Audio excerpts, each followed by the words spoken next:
Did that restart? Was that about to do the theme song again? I promise you, I didn't touch that one. What is up, ladies and gentlemen? It is your friendly neighborhood BJJ podcaster, RAF ESPARZA, coming to you with another great installment of the Bullpen, a joint venture between Inside BJJ and the Grappling Hour. I hope you're having a great day. It's been a pretty long week. It's getting hot out there. Trying to stay cool. Got the air conditioning on just for the show, and then it's going right back off. But I hope that you guys are enjoying yourself. I'll tell you one place that was really hot. Las Vegas for the PGF Season 9, Week 3.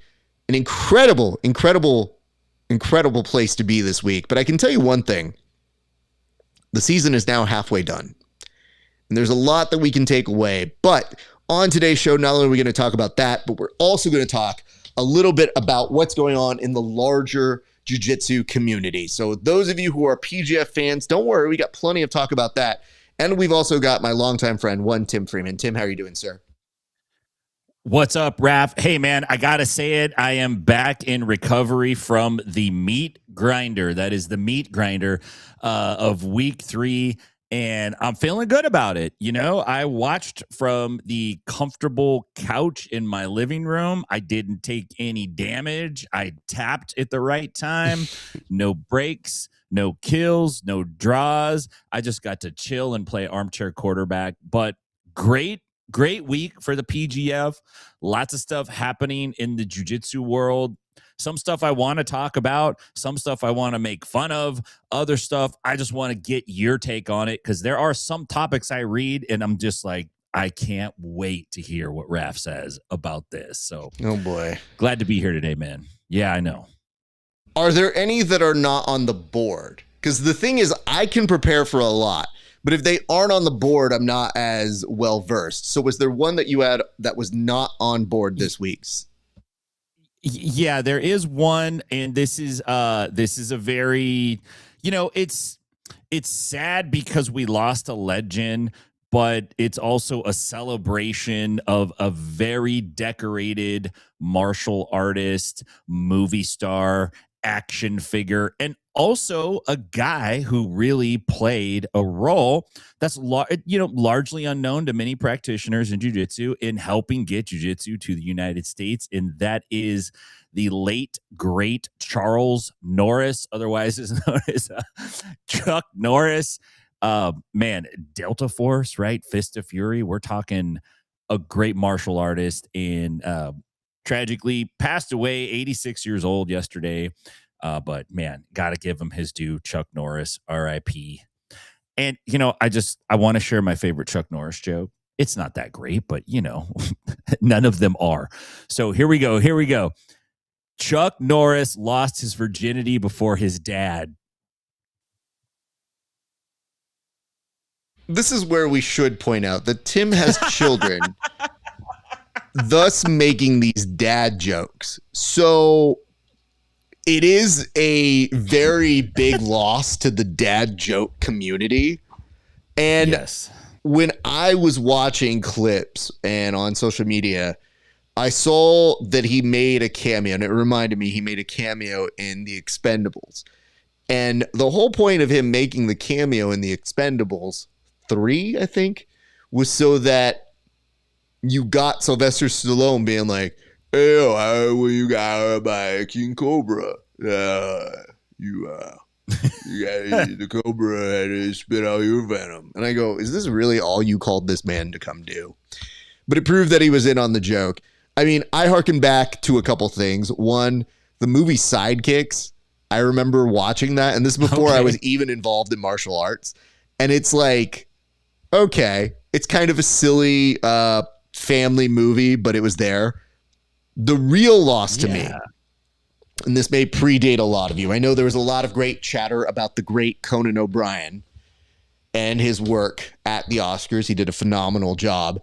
But really, the Walker Texas Ranger lever on Conan O'Brien is one of the all-time greatest late-night bits.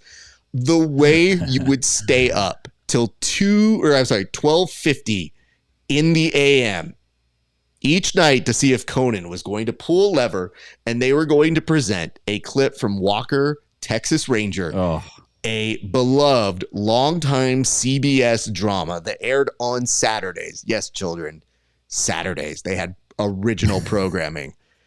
And when he pulled this lever, they would present a clip out of context, such as a very young Haley Joel Osment in perhaps the coup de grace, the greatest of all the clips, saying, "Walker told me I have AIDS."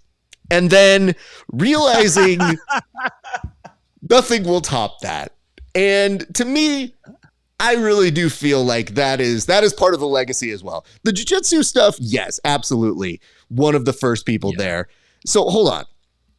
We put up a post that said, who deserves a money bag? And we said, specify somebody else. And you said Tony Lyons. Now, Tony, I need you to justify why you deserve a money bag, because I don't think I got to make any case as to why Tim and I deserve money bags. I think that's pretty well articulated here. So I would love to hear that. And it says from Wallow, Carlos Ray Norris, RIP, Lone Wolf McQuaid is my favorite. And it says, how come you don't do a late night show? You know how shit works. I already have. I mean, I worked on a late night talk show.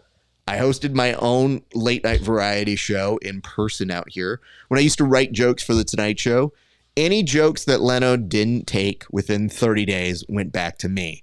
So I would do a variety show at the end of the month and use some of the stuff that just didn't make air.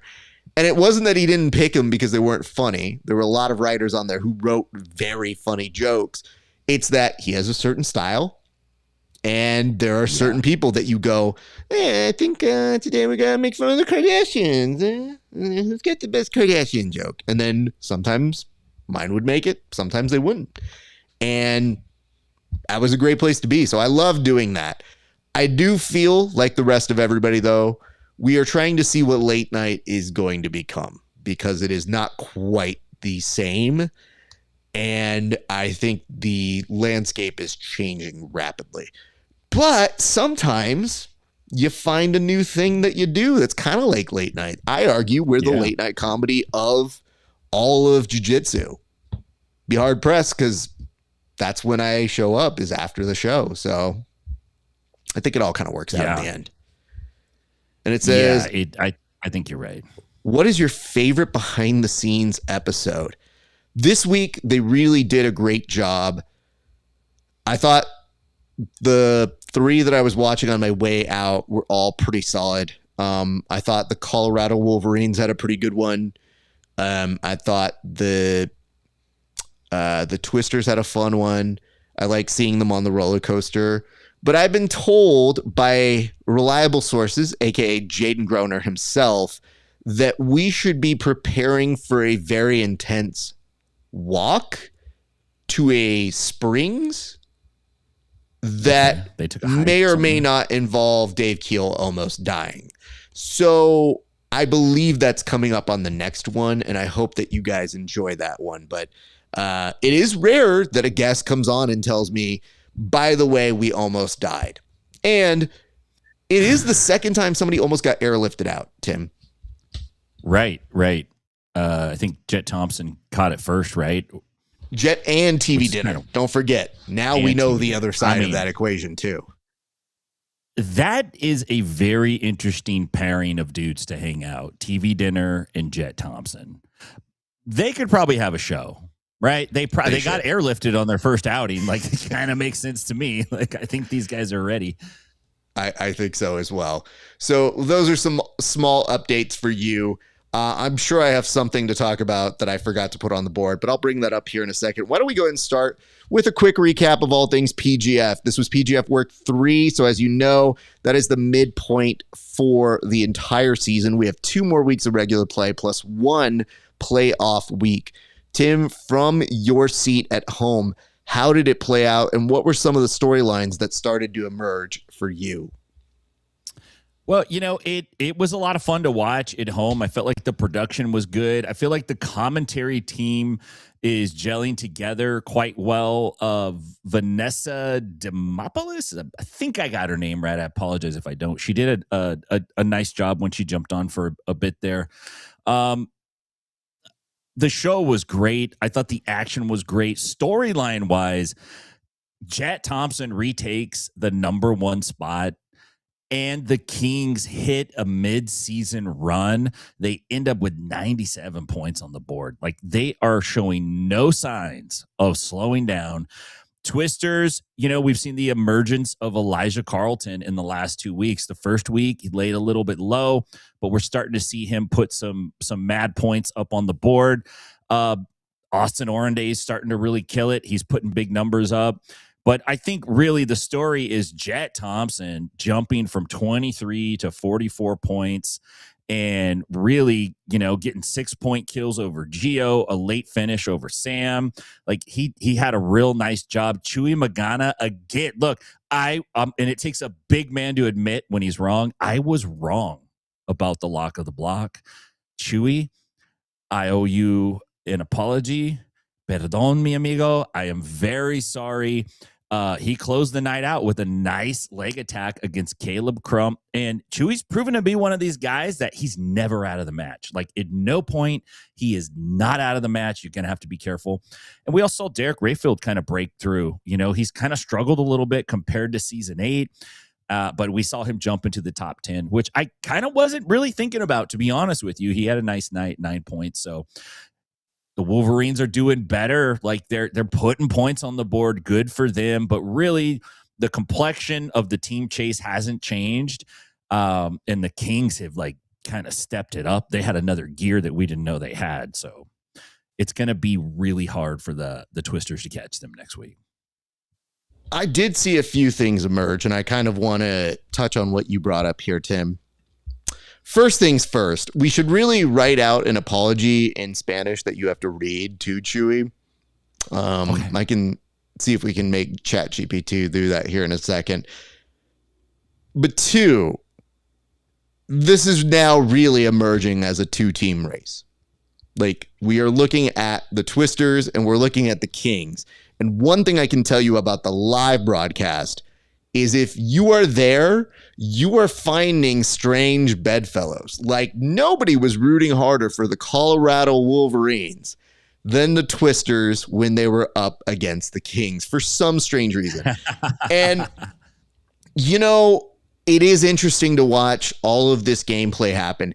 It's a good reminder, though, that at any time the race can change. We saw incremental Kings, Twisters. And if you have an exceptionally good block, that can change very quickly between who the actual points leader will be. With just 6 matches left in regular season play, there are going to be some big storylines that will still emerge because we usually put a lot of these big guns against each other at the very beginning. But one thing that always comes out of the blue is, well, who's being alternated in and out? Who's got injuries? Does that play a role? And does somebody have an easier or a harder match? And one thing that I found was great was I thought a couple of the players from the bench came in and did some exceptional jobs. Let's talk about Josh Squires getting on the board and getting 6 points. Critical, huge. Let's also talk about the fact that Gio had a very tough day, but was holding the line very well. And what I like about Gio is Gio was saying on his social media, he's like, hey man, I was really bummed I didn't have the day I wanted.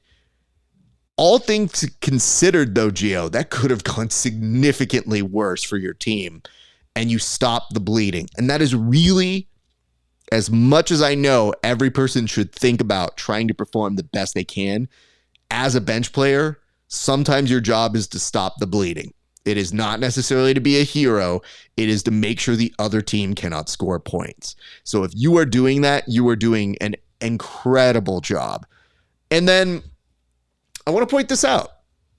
Actually, you know what? Let's put full camera on me for a second here because I think this is an important one to talk about. Last week, we weren't rudely interrupted, but we were greeted and seen to have some comments by Sean Melanson, who saw us talking about the post that he made in his car. Some fun back and forth ensued. I saw he screenshot a little bit of the video and put up a clip of me reacting to his stuff, but he did leave out some stuff. Like the part where I said, I think he's going to get a money bag next week. And lo and behold, didn't my man end up getting 3 money bags? Hold. Insert footage of him getting money bags. Return back to me. I'm just saying, maybe, just maybe, our pep talk worked here. So you're welcome, Sean. I knew you had it in you, and we're very happy for you. I think the thing that you have to remember about this particular competition is that you have to take every match bit by bit. And even if you feel frustration, it will emerge as great competition if you're able to show what you do best. And yes, did he have to do a leg lock, which was really against his code and he hated having to do? Yeah, but it's points on the board. And yet, he was also able to get this incredible armbar, and he had a great match against Cam Hurd. So I'm just saying, we know what we talk about here on the Bullpen. Nonetheless, Tim, I have to tell you, man, let's talk about this before we switch topics again, though. In terms of the Philly Phenoms, they have momentum. They have 2 marquee stars in Sean and in Andrew that when they're hitting their stride do put consistent points for the team. It is a little bit far out of the point contention. This is just where we left off from the other day. Nothing is impossible. Let's be very clear about that. But it is a little bit further away this week than where we did leave it. But we should note that both Sean and Andrew are at positions 6 and 7. So I think they are looking at a potential of being in the playoffs. But if you really look at this top 10, here's what we're looking at. Jet, Kevin Beering, Elijah, Austin, Chewy. Those are from 2 teams. The next 2 are Sean and Andrew.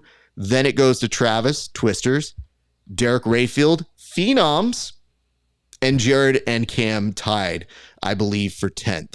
So I really do feel like the Phenoms, if they can get their act together with Derek and Sean and Andrew, I don't know that they can necessarily pull ahead, but I think they could play some major disruptors.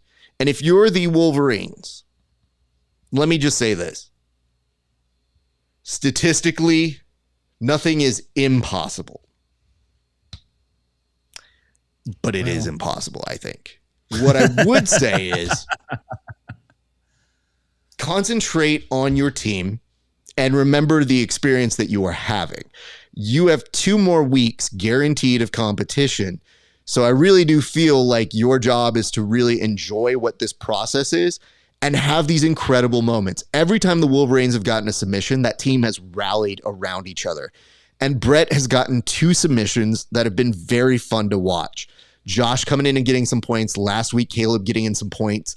Like, they've had some incredible moments. So what I really feel right now is the Wolverines, if you are looking at what you should be doing, put that foundation right now into what people can expect from this team for future years.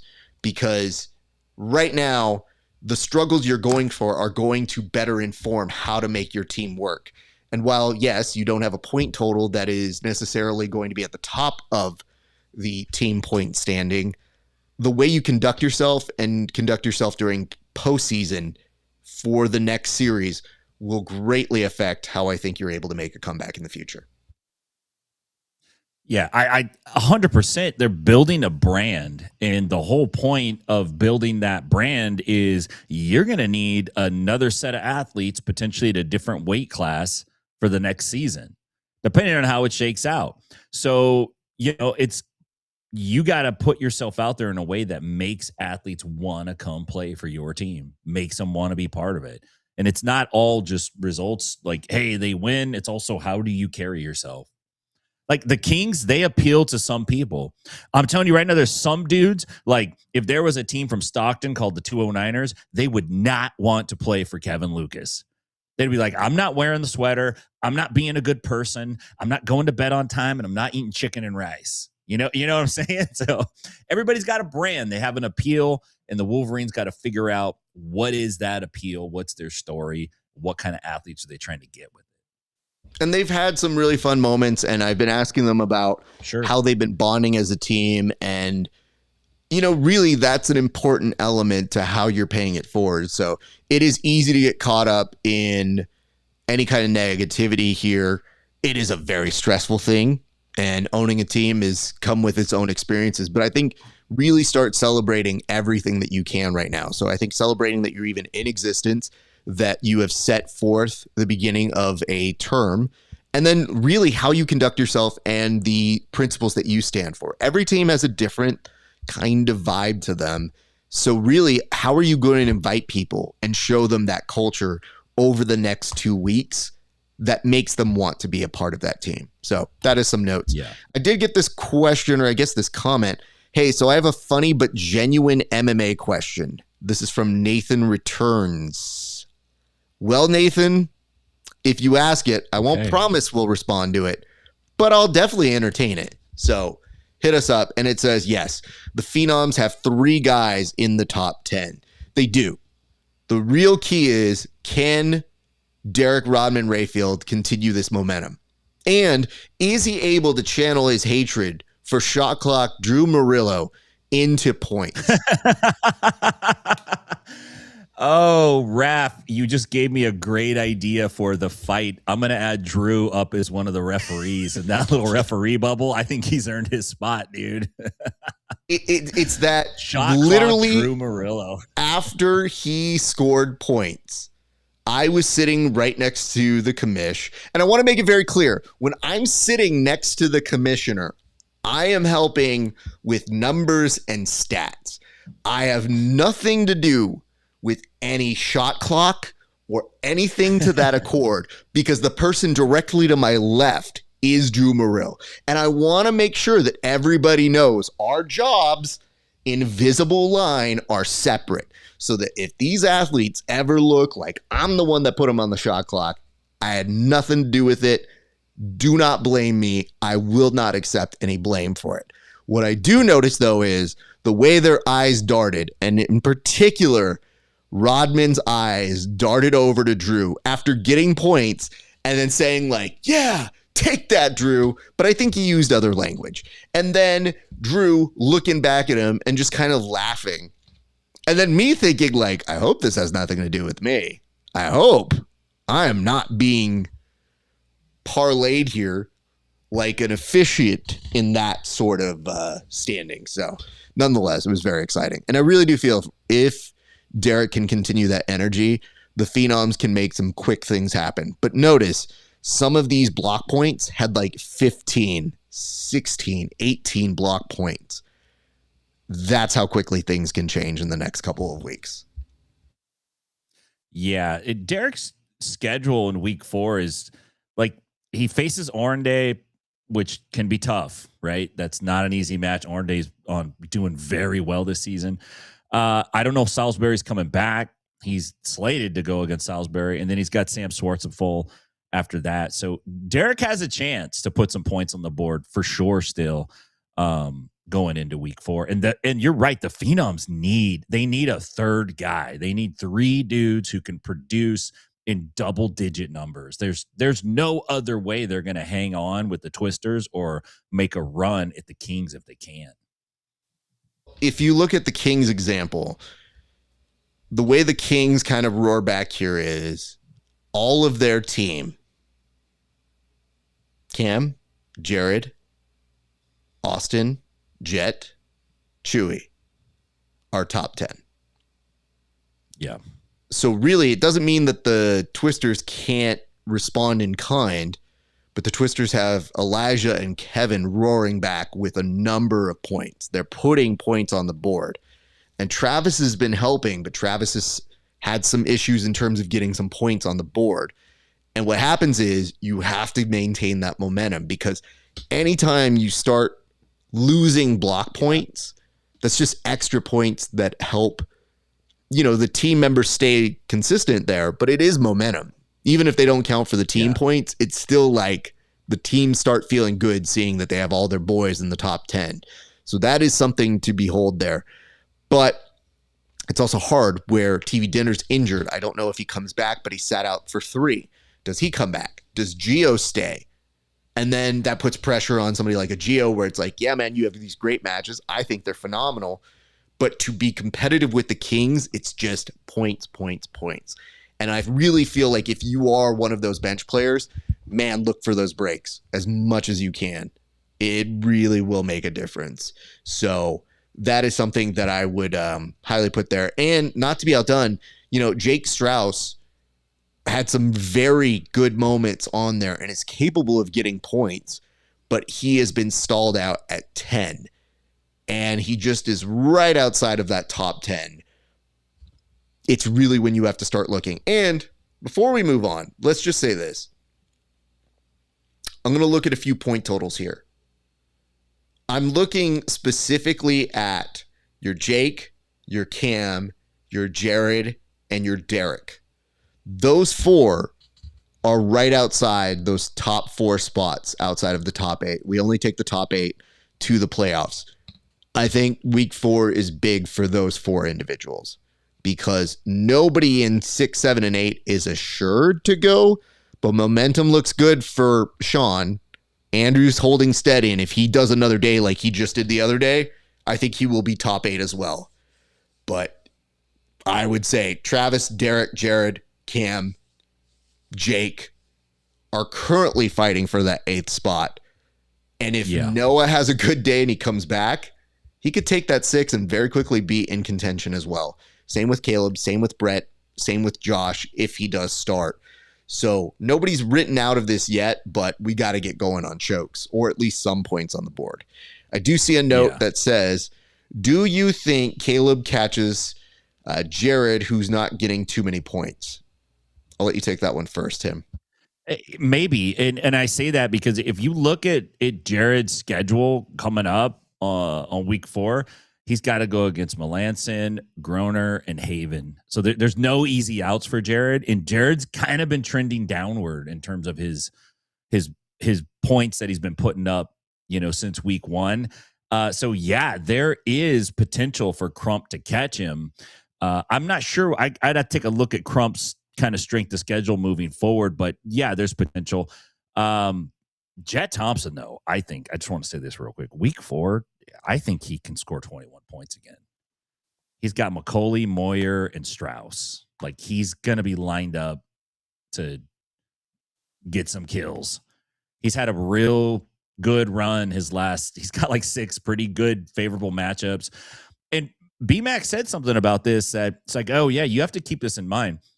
Some of these guys that put up points in the first couple weeks had an easier schedule. And now it's starting to shift where they're facing the guys that are tougher and it's hard. And some of the guys that struggled, like they had harder matchups, they're going to get easier matchups moving forward. So we could see movement. It's weird. It's like a shift because we noticed that Chewy, as the schedule gets later, has actually harder matches. So the real key is, can he stay consistent? And when I talked with Chewy, he's like, on Wednesday, he's like, didn't have the night I was supposed to have. Everybody says that. But all things considered, that was just the first time he had really been submitted in our competition here. So that was probably rough for him to take. He had a draw, and then I think he got a submission to end the night. So when that happens is you're like, yeah, but who did you draw against? And who are you losing to? Because in those particular cases, the match he had with Kevin Beering was very impressive. And I thought, man, he was really putting it on him too. So everything that you think you know when you get into these long competitions, momentum does play a role. Anything can happen. But as long as you're in the top and you stay consistent, your odds are very strong. But yes, it said, shoot, I was thinking the playoffs was top 10. No. But in years past, people have declined their top seeds. So as many points as you can put on the board is preferred because you might still get one of those deferred slots. Yeah, that's a good point. And now that we're in an extended season, I think you tend to see less shifts because when it was a 5 days in a row, day 3, some dudes were burnt to the ground, and they just they would get totally wiped off the board and some other dude would move way up. There's a little bit less of the opportunity to do that now because these guys have a week off in between. They can go watch tape. They can recover. They can kind of, get listen to Tony Robbins, get their head in the right places all throughout Vegas. I'm just telling you guys this. It is hot AF right now. Do not go outside and do dumb shit. If you need to take a walk or a hike, sure. But you can't play at the PGF if you die in the mountains or if you die on some rock structure. It's not an official rule, but it should be.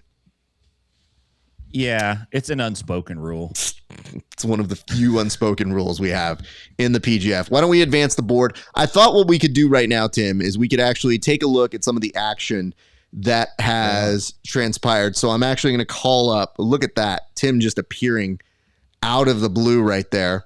I'm going to call up one of the other brands here. So give me just 1 second and I will make this work. But you can tell I have multiple scenes coming up, y'all. My phone was not working today, so we had to make a adjustment on the fly. And for whatever reason, that is not working. So maybe we'll take a second here while I call that up. Anyway, Tim. I'm on the phone, though. I like that. What's that? The phone, I like being on the that phone it looks in the middle of the screen. Yeah, it's great. Yeah, I did too. And I loved when I had it prepared and ready to go. I don't know where it disappeared to. So hopefully we will see this get fixed here. And look, there's me. Oh. All right, let's go ahead and put this on. PGF. There we go, sir. I'm going to go ahead and splice this out. Let's go ahead and take a look at some footage. If you haven't seen some of the clips of your boy RAF ESPARZA interviewing this week, I had Jaden, I had Chewy, and I also had Andrew Cockle. So very, very fun show. Let's take a look, though. I think that Jet did a really good job of promoting his back take series. Have you seen promotions for Jet's Patreon, Tim? No, I have not. I didn't know he had a Patreon. He does, and I don't know why that just jumped down all of a sudden. It's very strange. But yes, the Patreon that he had, he was actually plugging it right at the end of the day and was telling people, like, y'all need to come. If you want to learn my back take, then let's go ahead and find me at Patreon. I was like, that's a really good commercial. I do want to learn his back take. So he's not wrong there. Yeah, nice. Right. He's pretty damn good at it. But let's just very quickly look at just this footage. Look at the way how he maintains that back control. And what he's mentioning here is how he wants to control the shoulders as he's going along. And I just thought, like, damn, he's not wrong. This is something that I try to tell my students as well. I'm just not as consistent as he is. But he says he's trying to turn into me. And even he's noting like how he's able to maintain that. So I guess this is a free plug. If you guys want to go learn that, go check that out at Jet Thompson's his Patreon that is happening right now. But let's look at another clip here. I think this was Kevin Beering and Derek Adkins. Walk us through what you remember from this match. So this is Beering and Adkins. Beering's got like a style that's very similar to Elijah Carlton from his bottom approach right here, which doesn't surprise me, right? They train together. Beering's just kind of setting Adkins up, baiting him in, eventually starts to attack the arm drag. He's looking to get some elevation here. I believe he ends up turning him to his back. That's right. Holy cow. He had that arm drag to the back and he didn't even get hooks in. He just choked him. And I got to say this, nobody's choking the neck anymore. Like literally, it's just under the nose. As long as you're right under the nose, you're good. It's right across the face. And then that's the end of it. Pretty wild stuff though, man. Yeah. Real smooth. That's like the kind of move you drill that you never actually hit in a comp. Like, yeah, it's beautiful. It's shades of Marcelo Garcia big time, man.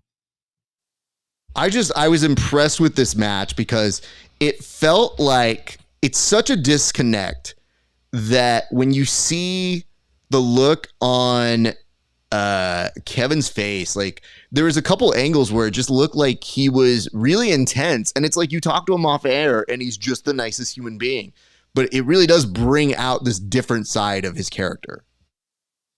Right. Yeah, for sure it does. Kevin's got like a little bit of an American Psycho thing going on, I think. Just a little bit. Like, he seems nice and serious, but man, sometimes you just get that look in his face where it's like, I don't know, man. I don't know about this guy. All right, now that we've seen that clip, let's go over. I think this is Sean's moment. Actually, no, this is just the sweep that Jet hit on Sean. Pretty solid. I did like this, but this is getting back into promoting Jet Thompson's Patreon. I do have a question, though. I mean, he hit that so nicely, but I always feel like those of us on this who have short arms are always like, yeah, dude, we got short arms and legs. I think the Jet Thompson special works for a Jet Thompson size kind of a dude. Let's look at this great moment from Sean. Walk us through this one, if you would. Oh, yeah, this is when he hits the row drag to the armbar against Cam Hurd. Real nice setup. Man, I think... Oh, Brett Moore, I'm sorry. I think he used a similar setup against Cam Hurd, though, but Hurd ended up getting his head out on the other side and popped out of it. But, yeah, Sean Melanson is impressive, man. Like, he can wrestle from all... He can fight from all the positions. He's dangerous from all the positions. And we saw him throw up a flying triangle in his match against Cam, actually. He jumped for it, man. He didn't get it. It was cool to watch a big guy hit the mat pretty hard. As an old guy, the last time I tried to hit a flying triangle was with about 8 seconds left at Fight to Win. And it was the most anemic, weak-looking, terrible. Like, in my brain, I thought I jumped 8 feet off the ground. But when I actually saw it, I'm like, man, it looks like I look like I'm from the I've fallen and I can't get up commercial, basically. Like, I just look like I slipped on the mat and fell down. But nice job from Melanson. I want to point this out. Sean was definitely hunting for this on Cam Hurd. And there was a great moment where I thought Cam was in some trouble. I thought he might actually get armbarred by Sean. And all of a sudden you saw all the work that our buddy Asim has put into Cam Hurd that just basically curled his way back on out very effectively. But I was looking at it, I was like, damn, bro, I don't think I can do that. So I watched that, and then lo and behold, a little bit later, it's like, just watch the way how Sean positions himself once he hits the drag. You're going to see him kind of stop, and it almost looks like it is choreographed. It's not, but it looks like, watch. He stops here, and he's like, and I want the arm now. Got it. It's a thing of beauty. It looks incredibly fun. So well timed, but I would tell you, I really do feel like it's one of the first times I think in recent memory we've seen 3 money bags, and I think it's a nice mixture of he called a shot, he wanted money bags, and that the time and the place was right. That's the kind of move you want to get the money bags for. So I felt like it was kind of a perfect marriage of, hey, man, I promise you it's probably going to happen. And then it did. And then over here, this was a really interesting moment to see, because I'm not sure people thought this was going to happen. Josh Squires, who's had some very fun runs at some of the qualifiers, gets his shot, had some rough times. I don't know what the chain is here, though, Tim. Can you make any heads or tails of the chain that he had in the post interview here? Is this? I think this is the dude I took a screen pic of, actually, when I saw him up on the screen. I was like, I got it. Yeah. I don't know what he was getting at. Like, but I mean, it kind of works. It looks like the Dream is a used car salesman in that photo.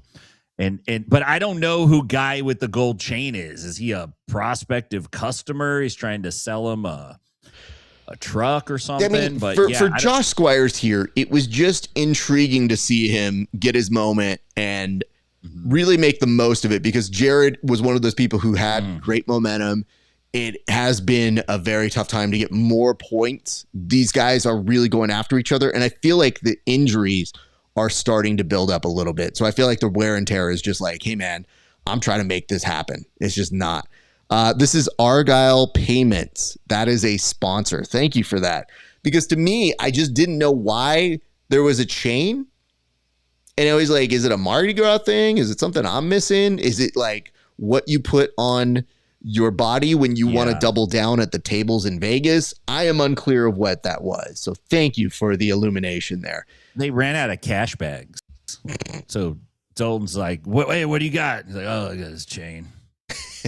Just, I don't know. It definitely popped me for a second. So congratulations to Josh Squires. That one. Let's move on very quickly. I think there's just a couple smaller other highlights here. We talked a little bit about Gio being somebody very difficult to submit. Jet Thompson was able to get it done, but for a while, Gio was, hey, man, he's trying. It was one of those things for the other matches. Gio was a force, looked at home. I remember people thinking this was a wrap right here and there, because Jet was already looking to do this back take. And if memory serves me right, Gio actually turns in a couple times and ends up in his guard. I have some news for you, though. Ending up in Jet Thompson's guard is still not safe. Very, very scary place to be. But look at the effortless way that Jet Thompson is able to get the back there. And as we know, he now has a Patreon where you can learn those secrets. But Tim, any other observations that you have from this? Yeah, I mean, the way Jet uses closed guard and no-gi jiu-jitsu, which often gets kind of poo-pooed, like, closed guard, nobody plays closed guard, K guard, this guard, whatever. I like all the guards, but closed guard is a G of a guard if you can play it, especially in no-gi. And Jet, he's so fast at making that angle. It's basically the same if you have mount and you kind of switch to modified mount or slide into S mount. He's just doing it from the bottom. Like, he can kind of hike his hips and he just doesn't wait, man. And he cuts an angle and then you're hosed. Like, once he gets on your back, like, good luck, man. Appreciate that. Let us look at just this. That was the same one with Sean, who put it up earlier. This was a source of contention. So this was trying to figure out, is this the fastest submission in PGF history? Now, as somebody who has seen the records, I can tell you, I don't believe it's the fastest. But let me elaborate on that.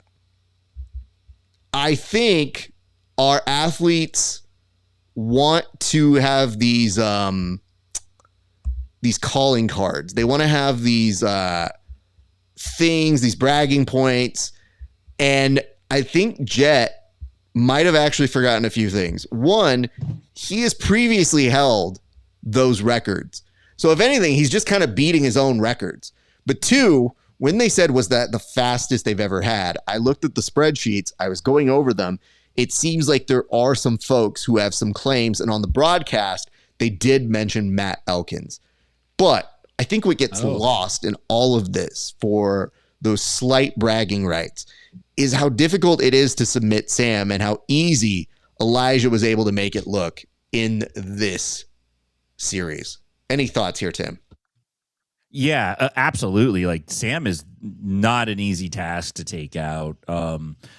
Elijah, I think, has just the right length to catch a dude that's stocky like Sam. Like, you got to be a little extra long. If you're just a regular legged dude, like, even if you're considered like, oh, he's tall, you're 6 feet, you got long legs, you're probably not going to get Sam in a triangle. You're just not going to have the length to make those angles. But Carlton's just, he's clever. He's like a snake in the way that he attacks, man. He chills, he plays, and then it's like, whap, man, he strikes on you. Not surprised to see it. Carlton is by far the most prolific point scorer in PGF. And you brought up Matt Elkins. If you look at the stats, Matt Elkins is at number 2. Matt Elkins is, but now I don't know if Thompson's passed him, but Matt Elkins has a lot of stats in the PGF that he racked up in those first few seasons. Yeah, and I mean, listen, dude, I saw a number of very quick Elijah finishes in the spreadsheet. So it was kind of a weird thing where normally you're asking for bragging rights for history or to say in context, I'm better than this guy or I've beaten all these other people. And it's like, but you're beating yourself, dude. So we can just say like, yeah, good job. I'm still number one, or I don't know, but it's so weird that they look at you and they're like, in the moment, they go, that's got to be the fastest. And I go, that's not how this works. We need time to figure this out. Guinness books. Because there's nothing that's going to be worse than you have to backtrack a statement that you go, yeah, it is. Yes, it is. It's like, you know what? We'll look into it. We'll stay there. And I feel like the dream, I know you're watching, I feel like the dream hit it right on the head when he just goes, so that was one of the fastest of all time. Beautifully done. High marks. That's the way a broadcaster should note things here. We'll just do a couple more, and then I think we're going to move on. But let's look at this. This was really, I mean, I don't want to call it unexpected, but Cam Hurd's a strong guy. And, man, the flex after, that was for frustration. Cam was saying last week he didn't have the week he wanted to have, but you could feel in that moment what was going on for him. You could feel the joy that he had in kind of returning back to form. Cam is one of those guys who just, he performs and it's exciting, but sometimes you hold yourself to such a high standard that you expect more of yourself. But these highlights, these unexpected moments, that toe hold right there, that was definitely an incredible moment on that night. So shout out to the homie Cam Hurd for getting it done. I know that had to feel good that night. Yeah, man, he's a pro and he's competitive and he doesn't want to not be in the top 10 with the rest of his team when it comes to points. He's, so he's a tough out. Kurt is a real tough out in the PGF. He is a great guy to have on your team because when you run him out there, he's a tank and it's going to be a problem for whoever he stands against. And look at that. Got a money bag as a result of his efforts that night. I think that Kevin Beering one, no surprise here. Let's give some love real quick on this one because this was some great bragging points for Brett Moyer. We earlier saw Brett get armbarred by Sean Melanson, but Brett is definitely hunting. Like nobody has put Brett to the information that the Colorado Wolverines are out of contention. My man is still in there fighting like they have a shot at this. But what I feel Brett has done very well is he is definitely a leg locker trying to finish somebody. He has incredibly savvy and smart techniques that he utilizes here with this belly down footlock. Really well timed, beautifully done. I think he is one of the standout stars of the Colorado Wolverines because of his consistency of both trying to give you good moments for the team. And now I really do feel like individually, he has really shown one of the more consistent presence for the teams. Whether he has a great match or not, I think he's had some good moments. Tim? Yeah, and it says something about an athlete that does that, he can go out and lose and then come back and win in the same night in the next match and not carry that with him. A lot of guys are not used to losing that much, right? You go do a tournament, there might be one other guy in your bracket that really has a chance to get you, and the rest, like, you kind of know you're going to walk over. You come to the PGF and, there's 20 other, 15 other dudes, right? You're going to have to fight. And they're good. They're real good. And they could whoop you at any moment's notice. So it takes a lot of dedication and a real professional attitude, which we saw out of him. And he was in a great kind of battle back and forth. I think that was Moyer and Haven, right? Was that Travis Haven he was going against? Yeah, that was a great shootout. And Travis and him, part of those young standouts who have looked good in their early incarnations with the PGF. So I'm excited to see what the future holds for both of them, actually. Yeah, absolutely. And let me see here. It says, I believe Matt Elkins had 12 kills in a row in season 1. I could be off. That's probably true. Like, why do we say this shit? Like, literally, just get the facts. Literally look it up. Yeah, right. Because this is what we end up doing. And somebody's like, did this happen? And I go, I don't know. Let's look it up. Well, it's like I think I was in ADCC in 2024. I can't remember. I gotta look it up. It's just like, as I recall, I was the ADCC champion for 77K in 2015.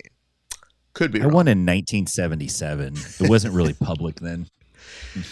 Well, that's going to do it for our tape study segment here. Why don't we move back to the board, see where we left off? Well, all right, I guess we need to explain this.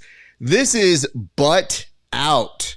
So it appears that the UFC BJJ has made a statement, or at least Claudia has come out and said that butt scooters aren't really welcomed at UFC BJJ. Now, she's made statements in the past that have not been well received, but this is a particular one because jiu-jitsu ends up on the ground at some point, but it seems their preference is to have people who stand up and go for takedowns. The question is, has she seen our sport? Tim, I go to you first. I mean, how could she not have seen our sport? She comes from gi jiu-jitsu. She's not, unaware of how the game works. And I get the sentiment, but I really feel like it is more of an echoing out to the audience that like, oh, we want action. We're going to change it. We're cutting edge. We're doing this. We're doing that. The reality is, like, playing off your back is a huge component of jiu-jitsu and submission grappling. Now, can you be at a disadvantage? Yeah, you can. Can it be boring? Yes, it can. But if somebody pulls guard on you and they're playing the game, it's your job on top to pass. They're basically saying, I'm so good, I'm going to give you the takedown and I'm still going to get you.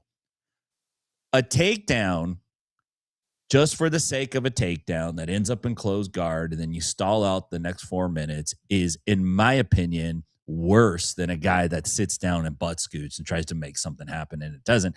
And it's curious to me, to be honest with you, that the UFC is even taking this statement, seeing that they've kind of staked their claim on their big primetime star who made a career out of butt scooting, a career.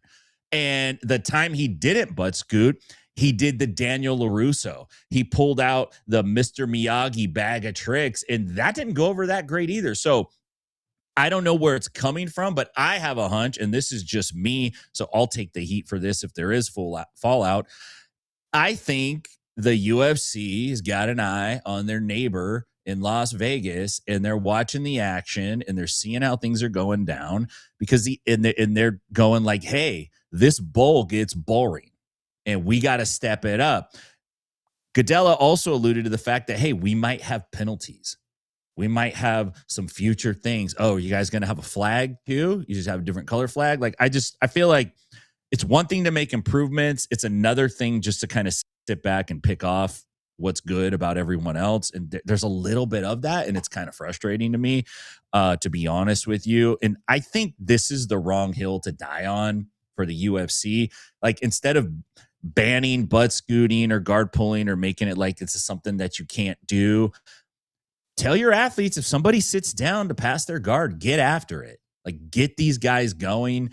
That's a bigger problem than saying like one guy sat down to butt scoot. I mean, it's not wrestling, it's submission grappling. So you can't disregard that part of it. That's just my 2 cents. I say butt in, not butt out, butt in. Okay. Thank you for that, Tim. I won't let you take all the brunt of it, though. I'll jump in here because it's fun. Okay, let's discuss a few things. First and foremost, we're discussing the element of why UFC BJJ, in all of its infinite wisdom of being the best at what it's doing, supposedly, is now starting to explore reasons that it's not doing the best. So really what they're doing is they're giving you the option, the viewer, to also complain like them that they don't love to see stalls. Everybody, no stalling. From here on out, we hate stalling. Stalling is bad. Okay, then doesn't it really matter who you're picking? Like, these all sound like excuses for why the product isn't what the product is supposed to be. So a lot of that means it's going to be on the matchmaker. It's going to be on the people who find the talent. So they keep making these giant proclamations instead of just improving the product. So it's always like, hey, we now decree no more butt scooting. Okay. That's going to take away some pretty notable individuals. We have to get good wrestling. How many people have good wrestling in jiu-jitsu? It's not a bad goal. And yeah, it's a smaller slice of the pie, and you can definitely find Andy Varela.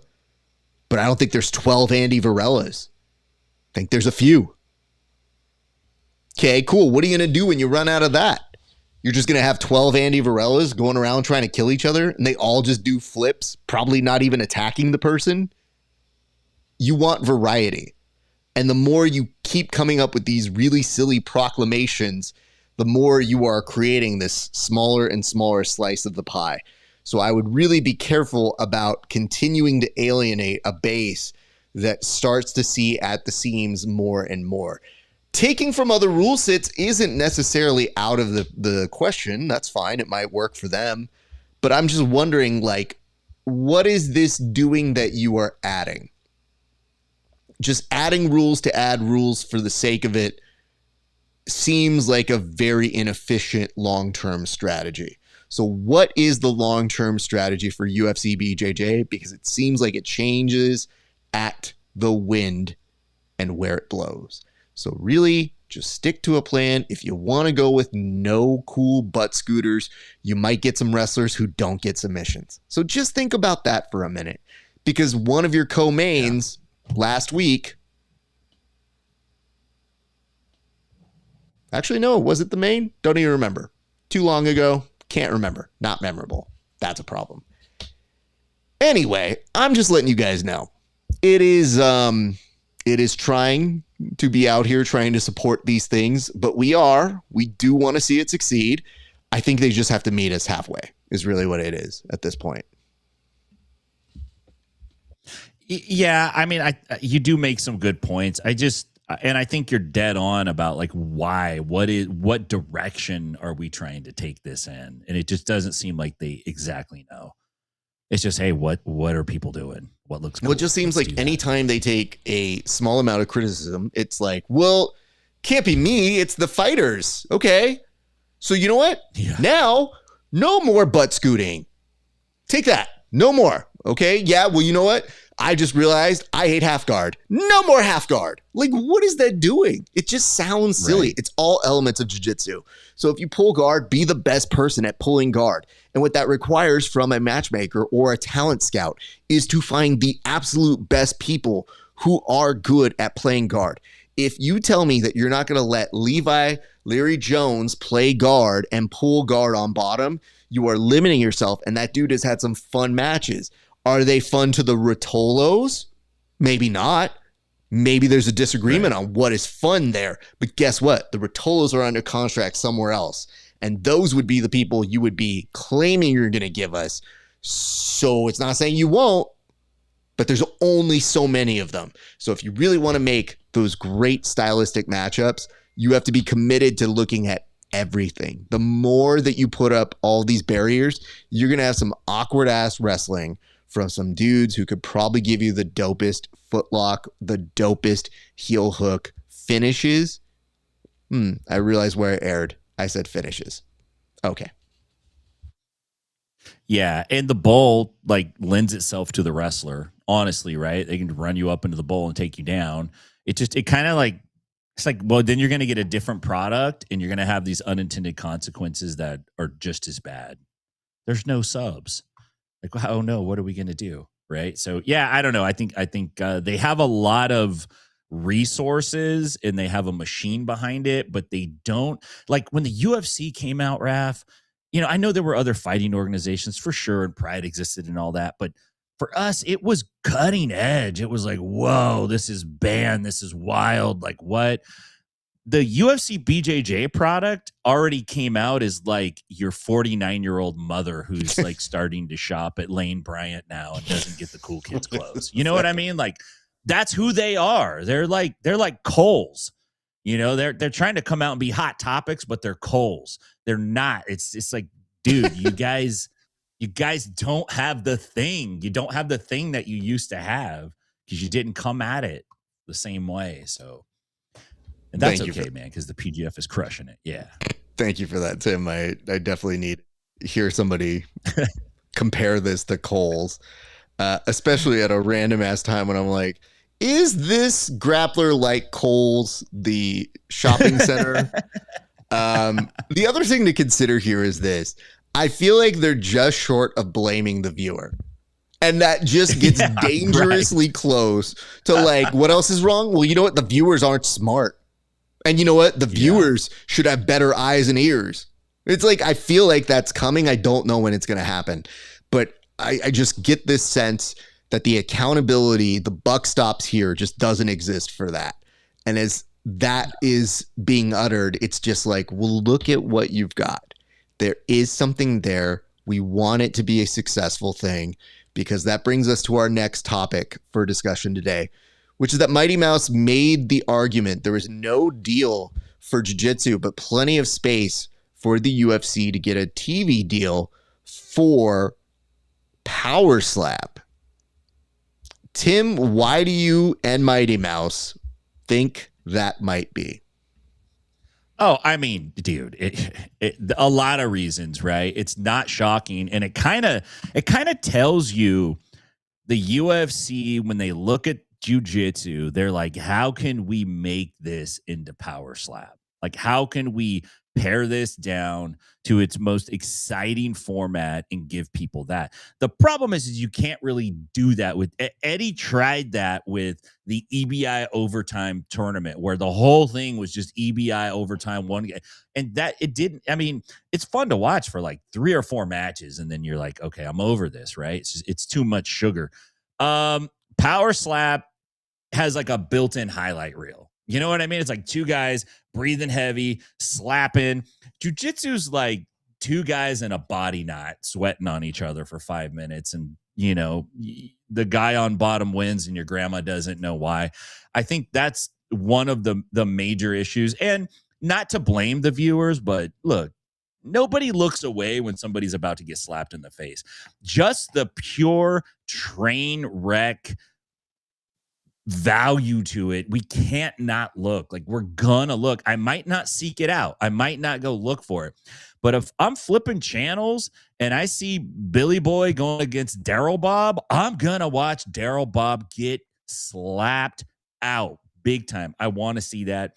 Outside of that, look, man, Power Slap has millions of people that like to watch people get slapped in the face. They watch the show and then they go about their business. Jiu-jitsu has thousands of people that want to watch jiu-jitsu. Before the show starts, they're on Reddit complaining about the show, complaining about the rules, complaining about the athletes. During the show, they're going to Instagram, they're going to Twitter, they're putting all their stuff out there. They're upset about this, they're upset about that. This should be ADCC, this should be no-gi. Heel hooks should not be illegal, they should be illegal. Eddie's a fraud, Eddie's not a fraud. It's like this constant argument that jiu-jitsu has been in with itself for the last 20 years. And, you know, it's like that doesn't play that well either. It's a lot of upset, entitled practitioners that have a lot to say about it, which could be a good thing in that your viewers are engaged. But if you put it up against Power Slap, if I'm a TV executive, I'm going Power Slap all day long. The only time I'm putting jiu-jitsu on literally is if we're like in a knee bar challenge where you get to start with a fully locked in knee bar and you could break it and then the dude has his chance, and maybe we'll watch that. But I think even then the slap is just so much more dramatic than a break. It's just, you just can't do it like Power Slap. And jiu-jitsu doesn't, we just don't have our stuff together the right way, man. The UFC probably could get a TV deal, but they probably don't think the product's worthy to put on TV. Well, I think they have a mismatch of their fan base and jiu-jitsu. I think they just don't see how to make it work. They're just like, nah, we need takedowns. Do you? They just need finishes, really. They just need something cool to look at. They need engaging personalities. They need narrative storytelling. And I think the UFC has proven they know how to do that, but they think they're just trying to figure out, like, how do we trick people to watching this? And there's a lot more of that than actually like, how do we build a base of people who are more interested in this? Because it's a growing base. So yeah, it's a difficult thing to accomplish here. And you might be right. Maybe we just don't want a TV deal. Maybe just the way we carry ourselves, it's like, how bad do you really want this if this is the way you conduct yourself? I just want to point this out. The main reason you do have a TV deal for Power Slap, it has nothing to do with athletic competition. Mighty Mouse was alleging to the fact that, yes, it's a influencer, a celebrity-based clientele that comes to these things, and all people are doing are networking. So really, that is the impetus behind its success. Oh, and Karate Combat.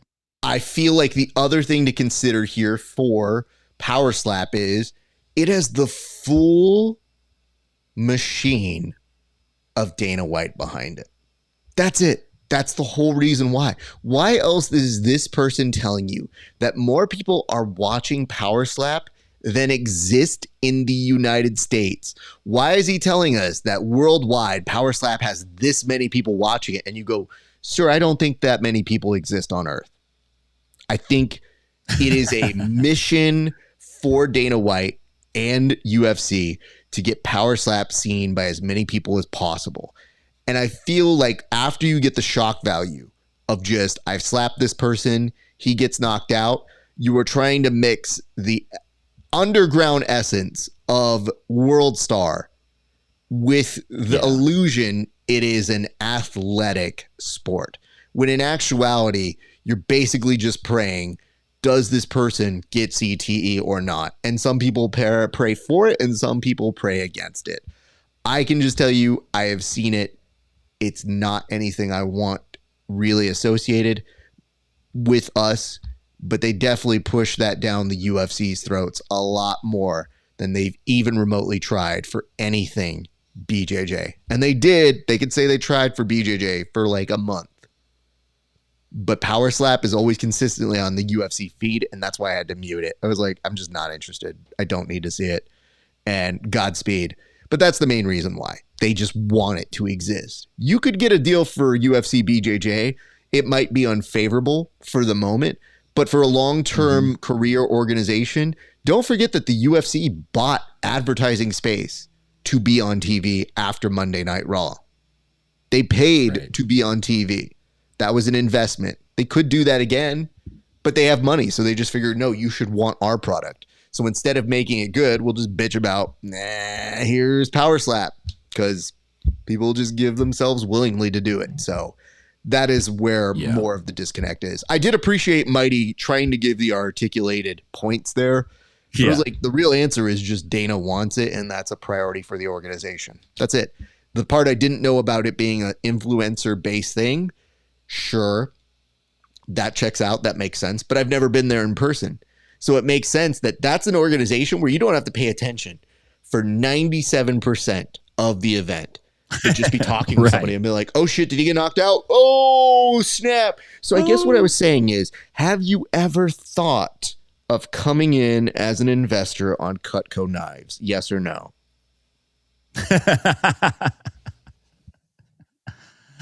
I would like to see Power Slap where the person getting slapped has to have a mouthful of food and then they get smacked, and then we measure the power of the slap by how far the food travels. It could be like a little Gallagher-esque. People in the front will have like those clear plastic sheets over their heads so nobody blows chunks on them. If we're going to make it exciting, let's make it exciting. Let's like really push the envelope. Let's go Monty Python. Fair enough, Tim. I appreciate that. Let us move on to our next topic. This is something that I think you're going to have to walk me through a little bit more, because the wrestling world is very interested in now the backstory behind this gentleman, Giorgio. He has built a fan base by challenging people to take him down. It seems that in the wake of his very prominent brawl at the most recent Real American Freestyle event, people have really started to question, I mean, has this dude been taken down before? And do people have the receipts to show? Tim, what can you tell us about it so that it can help us better understand what this is all about? Yeah, so you may have seen Giorgio Paulos on Real American Freestyle 6. He had the controversial match against Armin Sarukian that broke out in a fight. Sarukian won the match, and then he proceeded to win the fight. Uh, Paulos is a good wrestler. He's D1 for Cleveland State, Ohio State high school champ.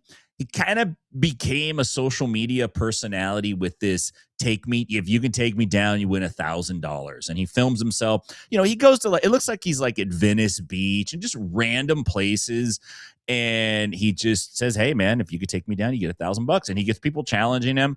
Most of these guys are in, Adidas track pants and Hanes beefy t-shirts, and they're just getting slammed. And he's not nice about it either. Like, he'll get that single leg up and hoist it and flip dudes over under their head. But he had this matchup against Sarukian, and, Sarukian got really upset at him, said he was rough, said he just wanted to fight and eye poke, et cetera, et cetera. And the internet, the internet is as a memory that never goes away, started going through his videos and looking at moments where he has been taken down.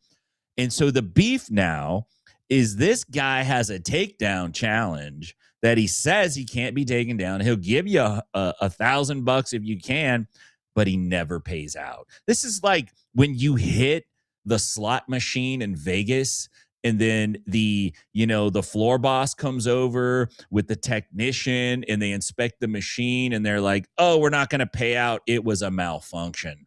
Giorgio's got one of these bits going. He kind of just ignores it when it happens. So I thought it was kind of funny. What a way to make a name for yourself. He's going to have a rematch at RAF 7 against Sarukian.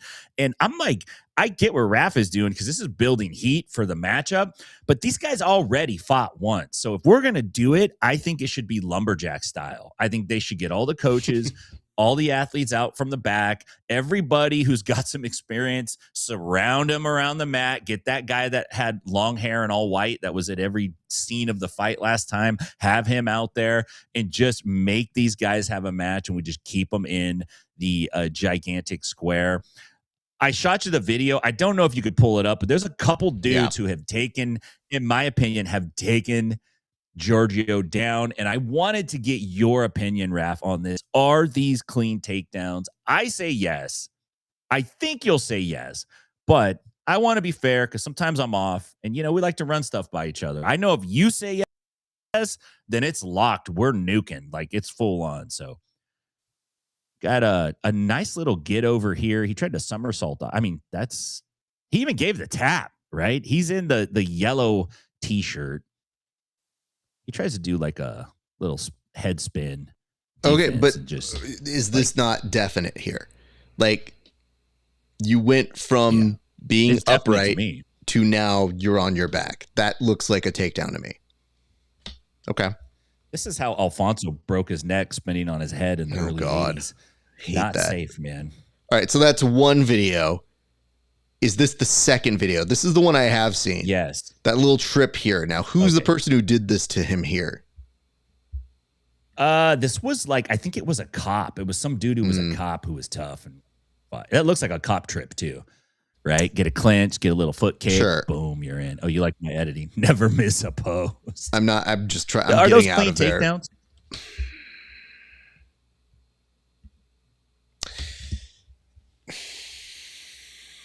Okay, can I just respond the way I want to respond to all this? I want you to so bad. Sure, they're great takedowns. Who gives a shit? This whole culture of people being like, take me down, I'll give you $100. Why do we watch that? I don't watch it, but I see other people do in spades. It feels like every freaking hook needs to be attached for something for people to be interested in. I've seen it as far back as when people said, change my mind, and had a poster. And I said, I don't need to. And you know what? The fact that you need to watch this is dumb. So for wrestlers, sure, it's a point of pride. Can you take me down? So you think you take me down, you get this money, end of story. Now you've got people continuing the story because the dude didn't uphold his honor. So you mean to tell me he was just using it for attention the whole time? Oh my God.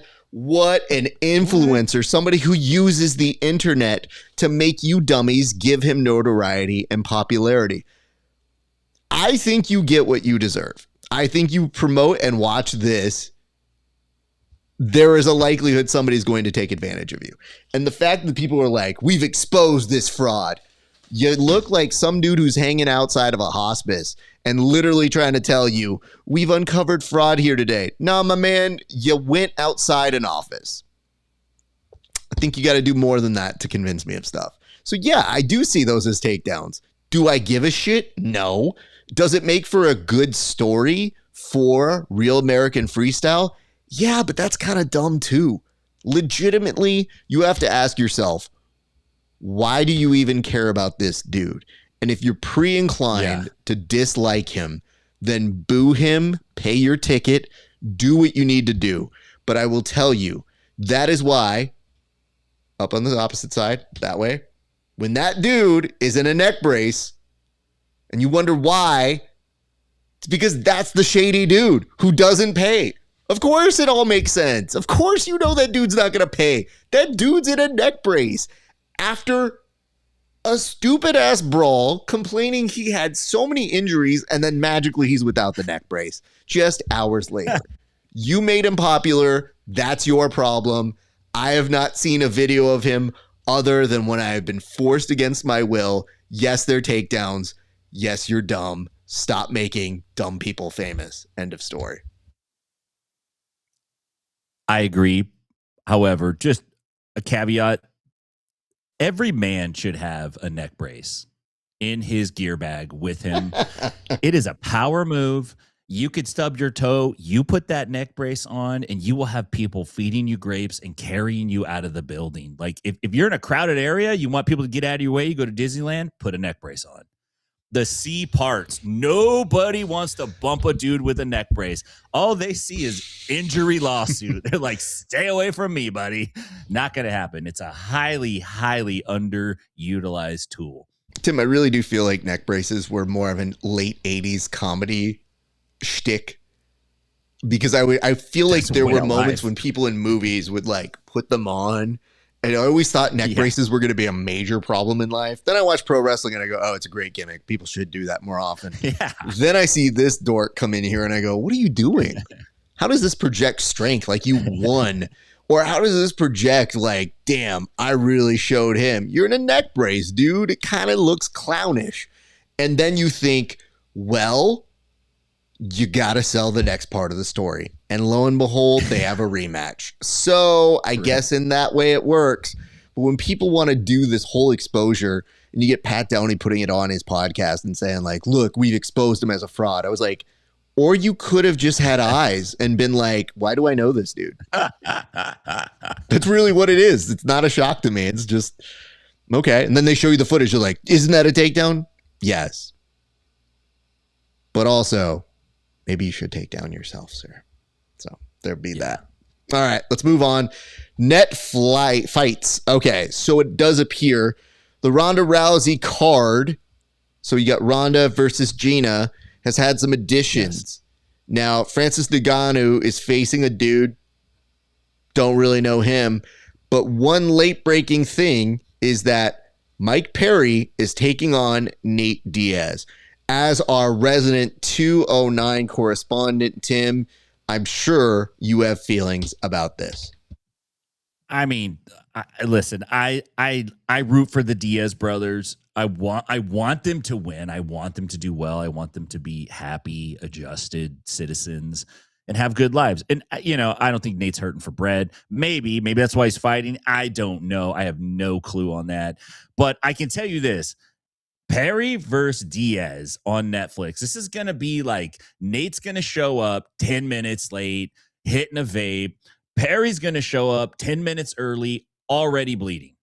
Netflix is going to push a show with no writers, no editors, no nothing, and they're going to call it prestige content, and it'll probably be the most watched show, like right up there with like Is It Cake and Too Hot to Handle. You know what I mean? Like this is where this is where this is going.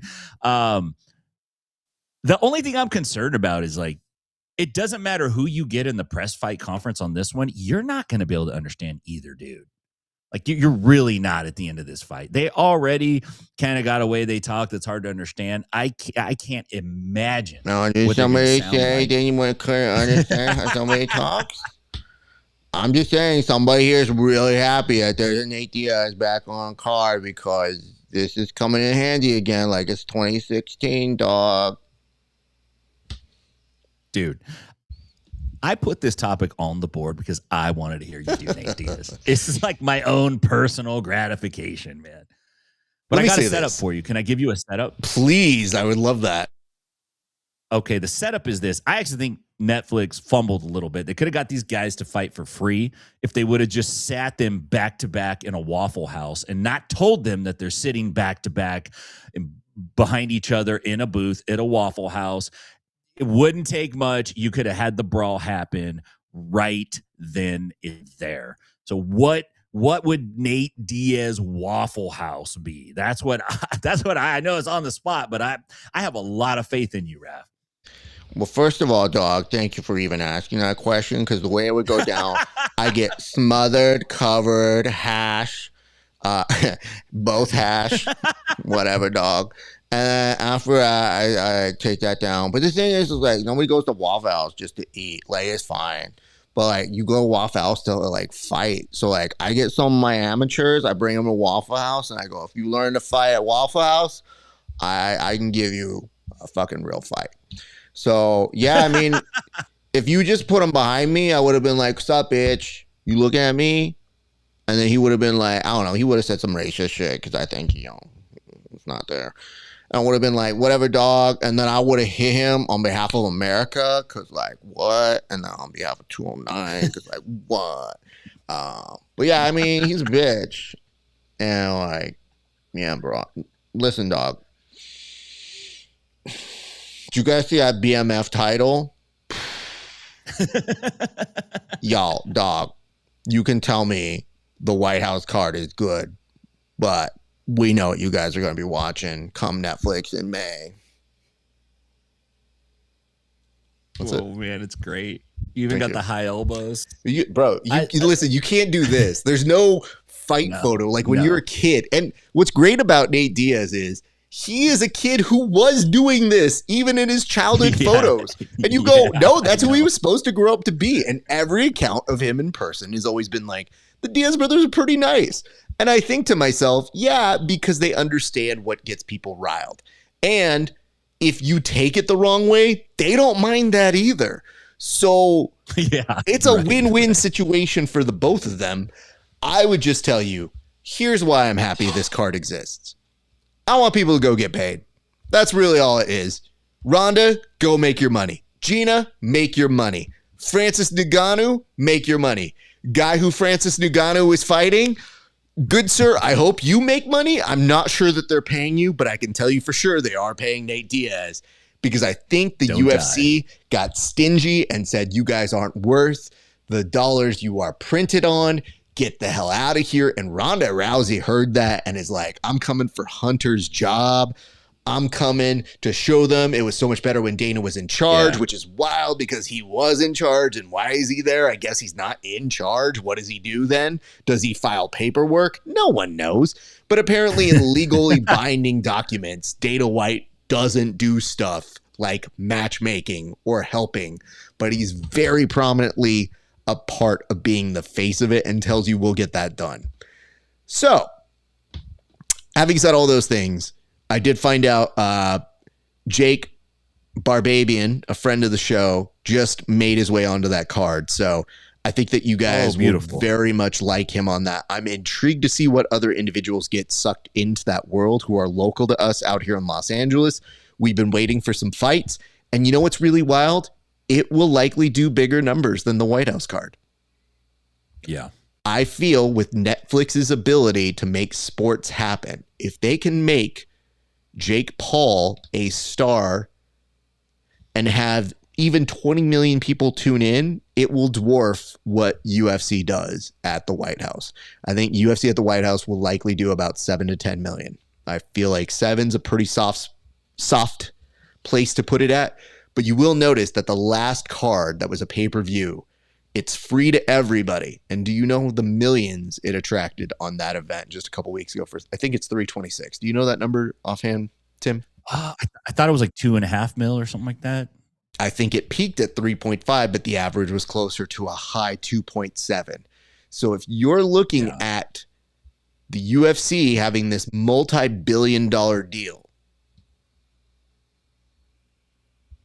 there are going to be some bragging rights for Netflix if they even approach those levels. And I feel that given the way that Netflix does their totals for their viewers, I think they'll be able to say that they outdrew it. So I think there's a reason why Ronda Rousey is turning it up a little bit right now. Yeah, she's feeling good. It'll be interesting to see how it plays out. I am definitely all for it. I like watching these guys. I totally forgot about Francis Ngannou. Like, I straight up forgot about that dude. Like, I didn't even know he was going to come back and fight. Yeah. That's wild.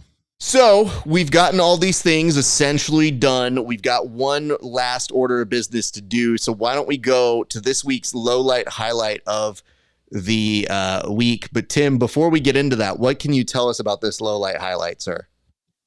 This is a different kind of fight than I've ever seen in the street on a video, but I have engaged in this kind of fight multiple times, especially when I lived in Stockton. This is just the posturing before the fight to see if you're gonna fight. These guys were very good at it. It was a strong back and forth. And I kind of have a hard time deciding who the winner is. I think it's the guy on the right side of the screen, but I'm not positive. I go back and I watch it. I'm like, maybe the other guy got the better of him. I'd like to get your opinion on it. Like to put it out before the viewers, but I got to warn you ahead of time. This is not like a fight that you've ever seen before. This is a totally different kind of fight. Oh, boy. All right. Well, now I'm nervous about it. But, Tim, walk us through the first look of this low light of the week. I feel like these guys are in England, and you get a FU, and then you get a FU. And he's like, I'm walking away. And he's like, well, F you. And he's like, well, F you. And then he follows back with a nice back fist FU right to each other's face. And now they kind of separate sides. Yellow Jackets walk. No, and he turned around. He's got a real good spinning back middle bird.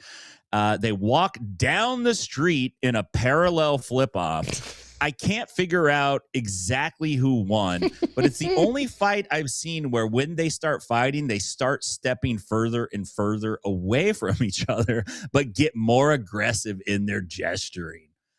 I think on the streets, Black Jacket won because I feel like Yellow Jacket walked away, and that's a sign of weakness on the streets, especially in a bird off. When you're in a bird off, you gotta stand your ground, dude. You can't back away. You can't let the power of the middle finger push you away. And that's what this guy did. He used some Dillman energy focus waves that he shot at Yellow Jacket guy and got the win. In my books, he won. Thank you for that, Tim.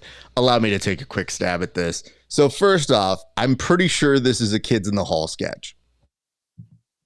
Second. Oh, yeah? It might be. I mean, no, not like you pulled it from their library. I think this is something that they've done where I go, oh, this is 100% a comedy bit. But let's take it for a real fight because that's what we do here. So let's start off with this first exchange. The intense right in the face. I love that. But you know what he's doing? He's using the middle finger to be like, look into my eyes. Smart, brings attention to the intensity. Then as he pulls away, the other dude literally doesn't at all blink. Just like, wham, I got one too, bud. So now that they both figured out they have middle fingers, how do you escalate it? The walk away. That's big. But Tim, I think there's a reason behind it.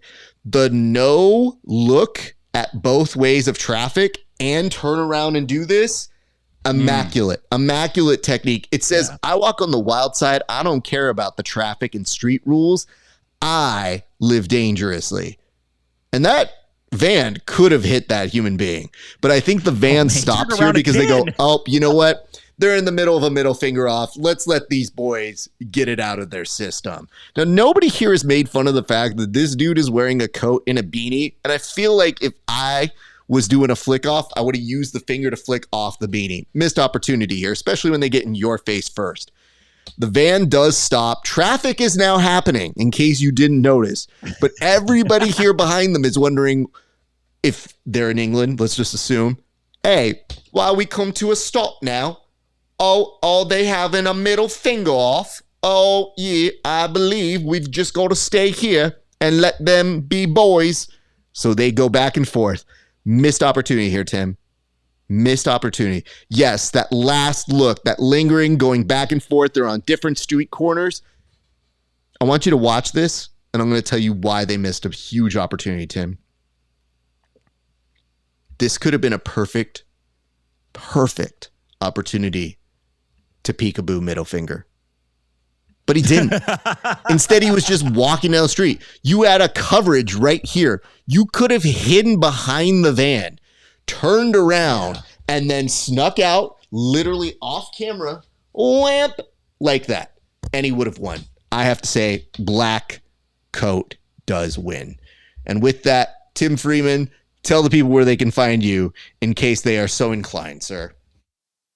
You can find me at Inside BJJ on your favorite social media platform. If you're out in Nashville and you want to learn how to master the flick off, 10th Planet Nashville, I'm available for private lessons on the cheap. I could flip off with my left and right hands, and my feet are pretty ambidextrous too. I have a lot of dexterity down there. I think I could do a middle foot flip off very, very easily, or sorry, middle toe flip off. If you're out in Stockton, go see my boys at 10th Planet Stockton. Make sure you check out the PGF Week 4 coming up. Is going to determine the team championship. And then after that, we got the playoffs in Week 5, man. So I'm stoked, Raf. Great to see you again. Great job, by the way, on the post-fight interviews. You're crushing it out there in Las Vegas. It's been a real, even though I can't be there, I still take great pleasure in watching you kill it out there, man. So nice work, dude. Appreciate that, sir. And you are very much there in spirit. At least that's what I've told people who have asked, where's Tim? And I'm like, he has passed on, unfortunately. I do host I'm cyber-stalking the PGF. I do have an AI client that I do the host show with. So that's why you always see him on a computer and not in person anymore. And I think a couple of them bought on it. They were like, damn, that's good AI. And I was like, yep, Tim is for sure dead, but his consciousness is in AI. Nonetheless, Tim, you have a great rest of your day, my man. That's a waste of electricity. All right, thanks, man. I'll talk to you later, buddy. Tim Freeman, everybody. And before we get on out of here, you guys, the last couple reminders. Number one, if you like the show, be sure to like, comment, and subscribe. It really does mean a lot to us here. Additionally, you can find me at Grappling Hour on all major organizations, Instagram, Twitch, Twitter, Facebook. If you still use that, who even knows at this point. We got a lot of different stuff coming up. Yes, I will be for the PGF on Wednesday again. We'll do a live show before the main show, so at about 3:30 p.m. Best Coast time, 6:30 East. If you want to stay with us all the way through, watch all the matches, and then at the very end, hang out with me for the official post show. But ladies and gents, I think that's going to do it for us here at the Bullpen. I thank you so much for watching. If you want to hang out with me tomorrow, I am commentating and doing some cage interviews for Sparstar MMA. Very excited to be back there with that incredible organization. But that'll do it for us today, ladies and gents. It has been a great day for grappling. We'll see you back on the mats.